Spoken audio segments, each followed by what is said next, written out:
Hey guys, welcome back to Andy's Dinosaur Reviews, and today we are back with another brand new Mattel Jurassic World Chaos Theory Epic Evolution figure, as this time we've got the first in the brand new Strike Attack wave. This is the Monolophosaurus, and boy, what a different look for this Monolophosaurus over any Monolophosaurus we've ever had in the past. It is drastically different when it comes to the overall artistic liberties, I guess you could say, that they've taken with this one. I didn't know if maybe when this one had been unveiled, if maybe there was going to be one that looked similar to this in Chaos Theory, but there was not, so it's quite intriguing that Mattel, gave this such a drastic new look. But you can see the packaging is just like the packaging has pretty much been the entire time, again with Darius and the Allosaurus and stuff down here.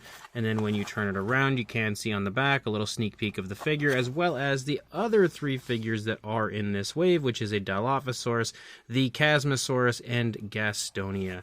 So without further ado, let's pop this box open and check it out. So here is our Monolophosaurus now out of the packaging. And I will say, even though some people, have almost like a hatred toward this figure and its appearance, I actually kind of like it because it is so unique and so different compared to previous Mattel releases. The only thing I'm really not a big fan of is the fact that the tail is really short on this. I think even shorter than the older Monolophosaurus, but the overall design choices and stuff that they made for this one, I think are kind of fun just because it does give it such a unique look, a unique appearance compared to any other Monolophosaurus that we've had in the past. So let's go ahead, jump to a closer look, and we'll check it out from there. So starting up here at the head sculpt of our Monolophosaurus, you can see some pretty decent looking skin texture and scale detail. Very cool looking scales on the face of this one that are quite different from what you usually see, like larger scales up there in the snout. And you see those larger scales lead back all the way until you get to like the eye area, and then it becomes a much smaller, much finer scaling. But you can see that same type of scale detail up there in the crest of our Monolophosaurus as well.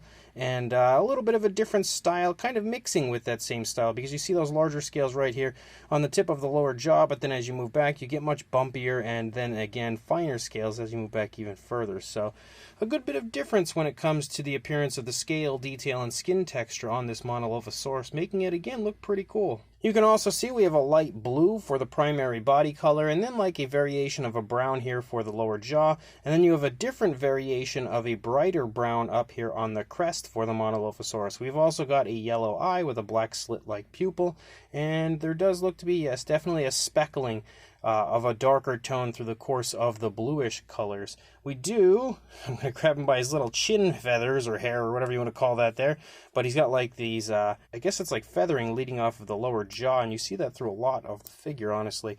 But we'll go ahead and pull the mouth open. You can get a look at the tongue inside. The tongue is actually really quite nicely textured, which is definitely a huge plus for this figure. And you can see it also sports a nice gloss coat, nice coloration, very realistic looking, I think. And then you can see the detailing on the inside of the mouth, and the upper side also looks quite nice. Not great, but it's decent. And again, the same coloration up there, and you can see it right there for the skin when you open the mouth as well. The teeth also look okay. They all have a fairly genuine, sharp look to them overall. Again, a little sloppy when it comes to the paintwork on the lower jaw, like there's just excess paint down there that doesn't need to be, but the teeth as a whole sculpted pretty decently, painted pretty decently with like a light yellowish tone. And as I mentioned, we have like these random feathers leading off of the lower jaw. You see more kind of running down here from the throat, and then more in the chest region. I would assume they're feathers and not like ridges. They definitely have much more of like a feathered sort of a look to them, which is very interesting. Definitely a unique design choice, no doubt about that. As you lead back into the neck, you can see some pretty cool looking, very fine scale detail, kind of reptilian, I would say, scale detail back there. A few skin wrinkles as you lead down here into the side of the neck and throat. You have more of what I would think are feathers running along the back of the neck, as well as some bumpier scales as you get higher up into the back of the neck. And obviously you can see we've got neck articulation, which I think maybe is part of the action feature, I would think. As you move down into the body, the detailing looks pretty nice. Again, very nice high quality skin texture down here. Again, you can see that speckling throughout the bluish areas. We continue to have that brown following along the kind of back of the dinosaur, the feathered sort of area, but you can see it's a little inconsistent because one side here has that brown running down onto the skin of the dinosaur, and then this side It's basically just the feathers there on the back, so, well, kind of actually. It follows down here onto some of those osteoderms on the side of the dinosaur as well. You can also see that where the Jurassic Facts app code is, that coloration is a little bit different. Definitely a little bit of a lighter shade of brown in that area, which is interesting. I don't know if just like the way it sits on that particular material has allowed the coloration to show up a bit different or what. Moving down into the arms, you can see again the skin texture continues to look really cool. You've got more of those feathers there leading off of the back of the arm. Again, what I assume are feathers. I guess that's what they were going for. And then as you lead down into the hand, you've got some scoots running down the fingers, and then the nails sculpted pretty nicely, actually. They do have a pretty decent, genuine, sharp look to them. Unfortunately, this wrist looks like it's almost kind of placed correctly, and then this one is super pronated, so that area is definitely a little bit of a bummer for the figure. You can see the arms articulate, though, forward and back, and also out away from the body, so you have some decent maneuverability for the figure. As you lead back into the stomach, you can see the skin texture again looks really quite nice. We lead up here, you've got a few little osteoderms poking up right there and also following along the spinal column. You can see moving down into the side of the leg, you've got some nice muscle definition, a bit larger as far as the scales go down here in the thigh. As you move down, you can see the calf muscle, the knee of the dinosaur, and then you lead down into the foot and you have the scoots running down the toes, the nicely sculpted nails. You can even see a little bit of fine detail to the nails. They do have a bit of a satin shine, but no actual nail paint, unfortunately. We do have dew claws sculpted out, though. And then, of course, the leg articulation is the same as it usually is. Very jerky. Doesn't really come out away from the body, though. But the entire figure has kind of like you can see it's a little bit softer than what I'm used to when it comes to the Mattel figures. They've been definitely incorporating a lot softer of material for a lot of their newer releases, I've noticed, and it allows the figures to be a little bit more flexible, which is actually kind of cool. But one thing that is really cool about the figures, as you lead out into the tail, you can see the coloration running along the back runs the entire way out through the tail, which is actually really nice to see. That's not something we always get from Mattel, so nice breath of fresh air as far as that goes. There is also a swivel tail, and as I said, again, you can see how the tail is actually kind of flexible, so I guess it's just that new material that just flexes a little nicer. But then as you lead out into the tail, you can see the scale detail again looks super crisp, really nice. We have more of those kind of feathers running along the underside of the tail, as well as, of course, up here on the top. And you can see a little bit of a nice curve to the tail, nothing major, just a slight curve. Decent detail here on the underside. You can see these are also painted even into the chest. And then if you take a look at it from the other side, you're going to see pretty much the same thing. The only real differences on this side compared to the other side would be the positioning of the arm and the fact that the one leg is taking a step forward on this side compared to the other side. The tail does curve over here toward us a little bit, but overall, nothing really too different from one side to the other. But again, even though it's definitely got some issues, like the shorter tail is a little bit of an eyesore, the figure overall, I think, is actually really cool. As far as the Jurassic Facts app code goes, I forgot to give that to you guys, so there it is if you want to add the Monolophosaurus to your collection.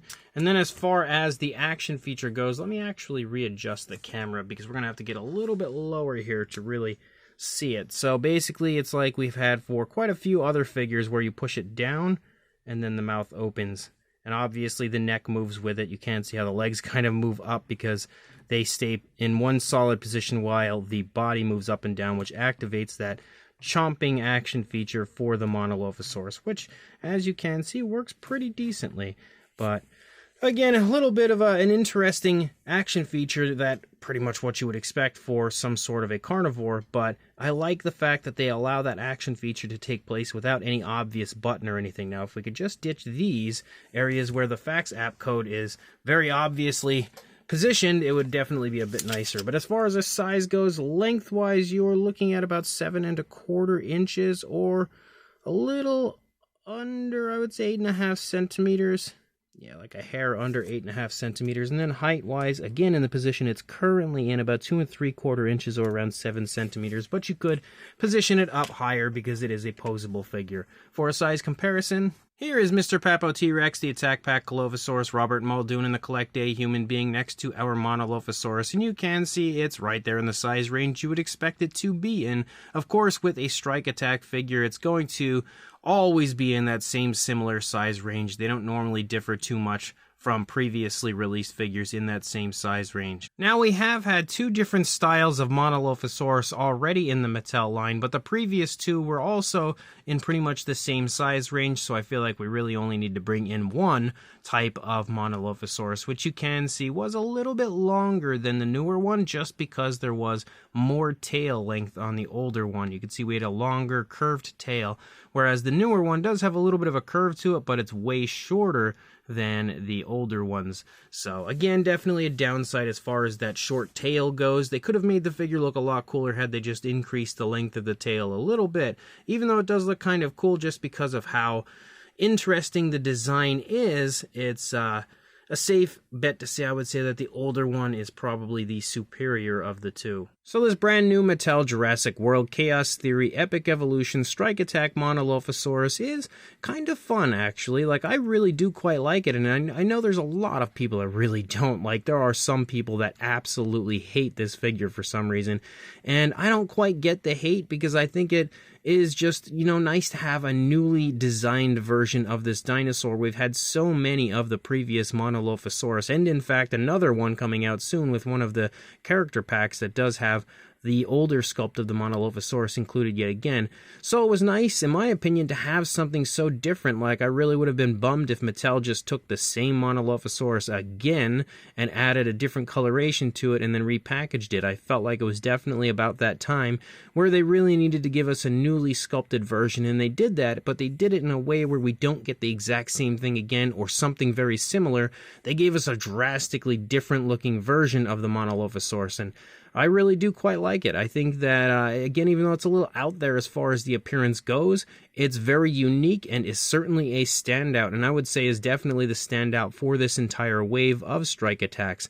The sculpting and fine detail through the figure is actually super nicely done. It's very crisp, and you can very clearly see, looking at it, that a lot of time and effort went into the sculpt of it. There's a lot of very small scales, all sorts of different sizes to the scales, just generally a really highly detailed sculpt. And again, as far as the overall design goes, it's definitely unique. It has these, I guess they're feathers, I don't know, they're sort of like, they look like feathers to me, definitely look like feathers to me, but some areas look more like ridges, kind of. So it's a very unique interpretation of this dinosaur, that is for sure. And again, one of the reasons why I think it is such a standout as far as this line goes.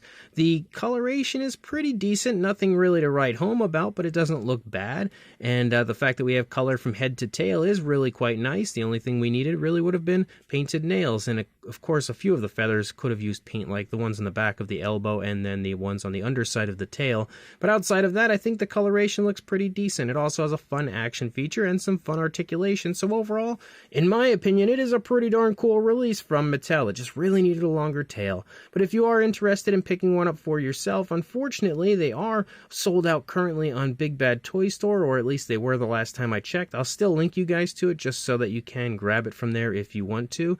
But again, it was sold out last I checked. But my good buddy Plush Boy Q, who I have to give a huge shout out and a thank you to, found this at his local Walmart. So if you head to your local Walmart, it may be there now. If not, it should be soon. So make sure you grab it when you can. And of course, like, comment, and subscribe. And I will see you in the next review. Thanks for watching.